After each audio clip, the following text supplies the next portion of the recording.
बात आती है अनुप्रास के भेद।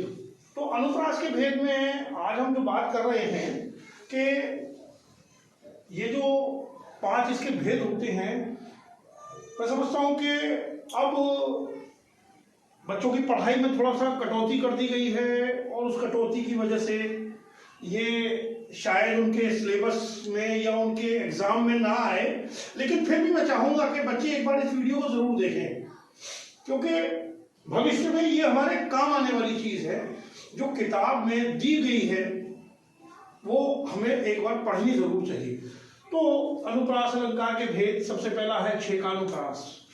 छेकानुप्रास नाम बड़ा अजीब लगता है, छेकानुप्रास, कि जब एक ही वर्ण की आवृत्ति, एक ही वर्ण हो यानी कि एक ही अक्षर जो है उसकी आवृत्ति सिर्फ 2 बार आए, यानी कि एक बार तो उसको दे रखा है और उसके बाद एक बार और आ जाए, सिर्फ 2 ही बार हो, यानी एक से ज्यादा बार नहीं है, उसका दोहराव सिर्फ एक ही बार है, रिपीट वो केवल एक ही बार हो रहा है।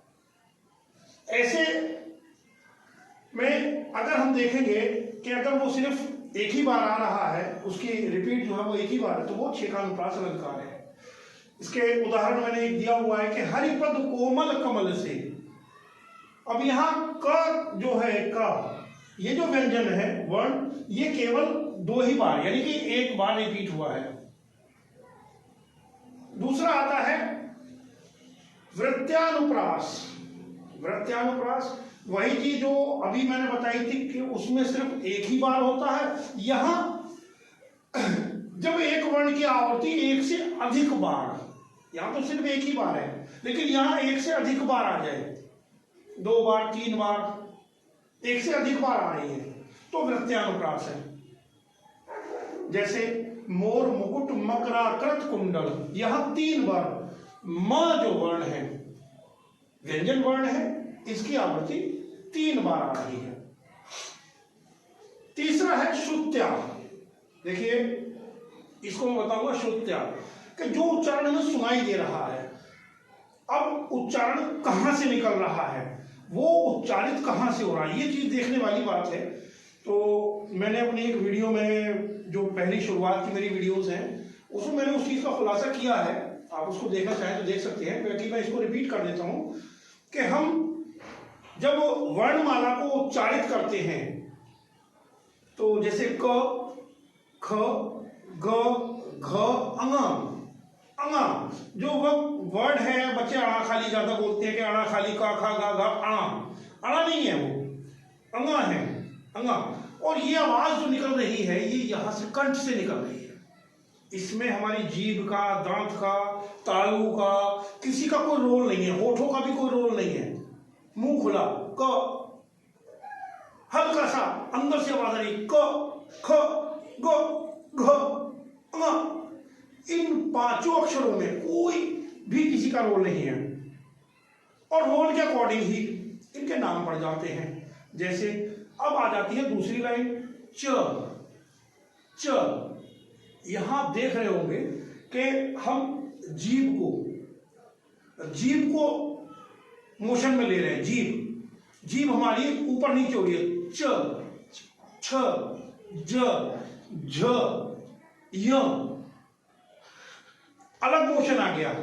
अब ऐसी ट में देखो, ये जीभ कहां टच कर रहे हो आप, जो ऊपर का जो तालु है, इस तालु में टच करोगे, ट, ठ, ड, ढ, अणा, ऊपर टच कर रहे हैं, तालु में टच कर रहे हैं, तालव्य भी हो गया, कंठ से निकल रहा है, तालु से निकल रहा है।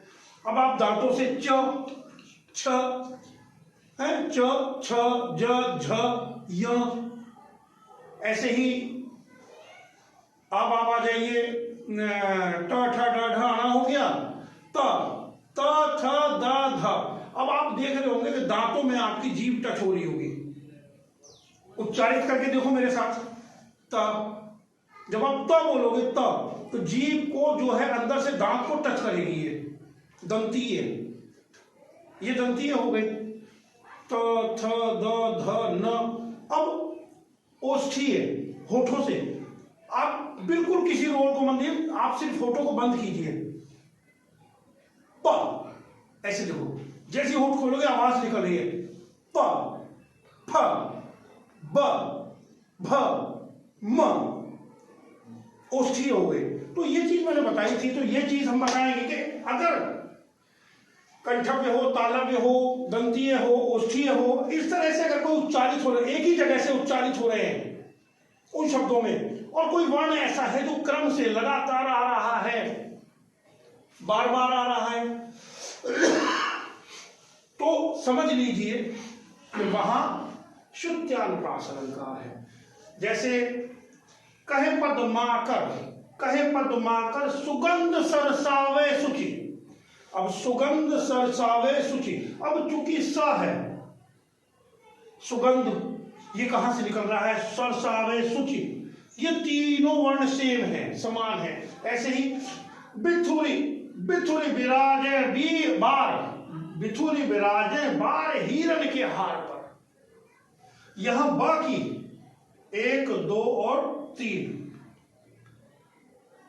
तो इस तरीके से ये श्रुत्यानुप्रास। लाटानुप्रास एक ऐसा अलंकार है कि जब एक ही अर्थ वाले शब्द हों और वो अलग अलग दे रखे हों, लेकिन वो अपना जो मतलब है वो कुछ अलग निकाले। अब पूत कपूत तो क्यों धन संचय, और पूत सपूत तो क्यों धन संचय, यहां धन संचय दोनों में आया है। यहां देखिए आप, पूत कपूत तो क्यों धन संचय, कि अगर आपका पूत कपूत है, नालायक है, तो उसके लिए क्यों धन संचय, तो जितना संचय, जितना आप उसको धन जोड़ के जाओगे सब बेकार है उसके लिए। और पूत सपूत तो क्यों धन संचय, अगर पूत सपूत है, अच्छा है, कामयाब है, तो उसको भी इकट्ठा करके देने की जरूरत क्या, वो तो खुद कामयाब हो जाएगा। तो यहां धन संचय कि पूत कपूत तो क्यों धन संचय, यहां उसका अर्थ कपूत के लिए आ रहा है, और पूत सपूत तो क्यों धन संचय, यहां धन संचय, यहां सपूत के लिए आ रहा है। तो और पांचवा है आपका जो है ये अंत्यानुप्रास। अभी मैंने लाटानुप्रास बताया, लाटानुप्रास के बाद में आता है अंत्यानुप्रास। ये इसका पांचवा पार्ट है कि जब छंद के अंत में स्वर हो या व्यंजन हो, लास्ट में आ रहा हो, और उसकी आवृत्ति ऐसी हो जो समान वर्ण की हो और तुक मिलती हो, समान वर्ण की हो और तुक मिलती हो, तो ऐसे में वो अंत्यानुप्रास अलंकार होगा। जैसे कि मेरे तो गिरधर गोपाल, दूसरो ना कोई। अब अगर हम बात करते हैं इसकी ई की, ये ई स्वर है लेकिन लास्ट में आ रहा है, और ठीक इसी की तरह से कि जाके सिर मोर मुकुट मेरो पति सोई, ई, ये आवृत्ति ये समान रूप से आ रही है। तो यहां आप देख लीजिए इसकी तुकबंदी है, ये तुकबंदी में जैसे मिलती है तो ये अंत्यानुप्रास अलंकार होती है। अनुप्रास के बाद आता है यमक। यमक अलंकार की अगर हम बात करें तो ये अलंकार बहुत छोटा सा है, इसके ज्यादा पार्ट नहीं है, और बात करें इसके समझने की तो हमें इसके समझने में सिर्फ थोड़ा सा में ये ध्यान रखना है कि जो इसकी डेफिनेशन है या जो इसकी आइडेंटिफिकेशन है, बस उसको हमें समझना है थोड़ा सा, कि जब एक ही शब्द की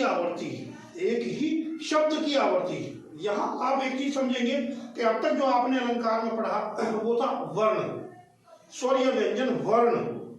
यहां जो मैं पढ़ाना चाह रहा हूं वो मैं बताना चाह रहा हूं कि यहां शब्द है, शब्द की आवृत्ति। यहां हमें अक्षर पर नहीं ध्यान देना, यहां हमें पूरे शब्द पर ध्यान देना है कि एक से अधिक बार कोई शब्द आ रहा है। हमने कोई काव्यांश पढ़ा, कोई पद पढ़ा, अब उसमें कोई शब्द ऐसा है जो एक से अधिक बार आ रहा है, लेकिन जितनी बार आ रहा है हर बार उसका अर्थ अलग आ रहा है। सबसे बड़ी चीज यहां समझने वाली ये है कि अगर मान लीजिए कोई शब्द एक ही है, सेम है, लेकिन उसका अर्थ यहां कुछ और है वहां कुछ और है, वो चीज यमक अलंकार कहलाती है। इसी को मैं परिभाषा में परिवर्तित करता हूं कि जब किसी एक ही शब्द की आवृत्ति एक से अधिक बार हो लेकिन उसका अर्थ अलग हो, यमक अलंकार होता है। इसको समझने के लिए हम एक उदाहरण पढ़ लेते हैं कि भाई कनक कनक ते 100 गुनी। यहाँ कनक कनक 2 बार आया, लेकिन दोनों बार में मतलब अलग है। ये पहला वाला जो कनक है ये खाने वाला कनक है, यानी कि धतूरा। एक मादक पदार्थ होता है, पेड़ पर आता है, एक आपने देखा होगा बॉल जैसी होती है, छोटी सी बॉल जैसा हरे रंग का, उसमें कांटे कांटे से निकले रहते हैं, वो तो धतूरा। हाँ धतूरा, ये नशे की चीज होती है। इसको आदमी जब खाता है तो आदमी नशे में हो जाता है, नशा। और ये दूसरा वाला जो है ये है सोना। सोना मीन्स गोल्ड, सोना एक धातु। अब कनक कनक ते 100 गुनी मादकता अधिकाय है। अब वो कह रहे हैं कि भाई सोने के अंदर धतूरे से 100 गुना ज्यादा मादकता यानी कि नशा है। सोने के अंदर धतूरे से 100 गुना ज्यादा नशा है। वो कैसे भाई? सोना कैसे नशा करता है कि जा खाए बौरात हैं। बौरात मतलब पागल होना, कि इसको तो खा के आदमी को नशा होता है, इसको तो खा करके नशा होगा, लेकिन उसको तो आदमी पा करके बौरा जाए। अगर मान लो हम ही हैं, मिडिल क्लास फैमिली से हैं, अगर 1 किलो सोने की ईंट, अगर 1 किलो की एक ईंट हमें मिल जाए तो शायद कि हमारे पांव जमीन पे ना पड़े, हम आसमान में उड़े। तो वही चीज है बौराना, पागलपन, कि भाई सोने को पा गए तो वो आदमी बौरा गया। तो वही चीज है कि कनक कनक ते 100 गुनी मादकता अधिका है, जा खाए बौरात है बापाए बौरात। अगला है काली घटा का घमंड घटा। यहां एक शब्द है घटा, काली घटा का घमंड घटा। अब ये जो घटा है काली घटा, यहां इसका मतलब है घटा यानी कि बादल बादल। अब यहां बादल है काली घटा का घमंड घटा। अब उसका जो घमंड है वो घटा। कैसे? कि काले बादल हो रहे थे, अचानक एक हवा का झोंका आया तेज आंधी का, हम उड़ा के ले गया घर। अब बादल उड़े चले गए तो उसका घमंड कहां गया? चूर चूर हो गया। एक हवा के झोंके ने उसको जो चूर कर दिया। तो काली घटा का घमंड घटा, यहां घटा जो है ये वर्ड ये यमक अलंकार है। ऐसे ही एक है कि डाली डाली पे नजर डाली, कि डाली डाली पे नजर डाली और जिस डाली पे मैंने नजर डाली वो डाली माली ने काट डाली।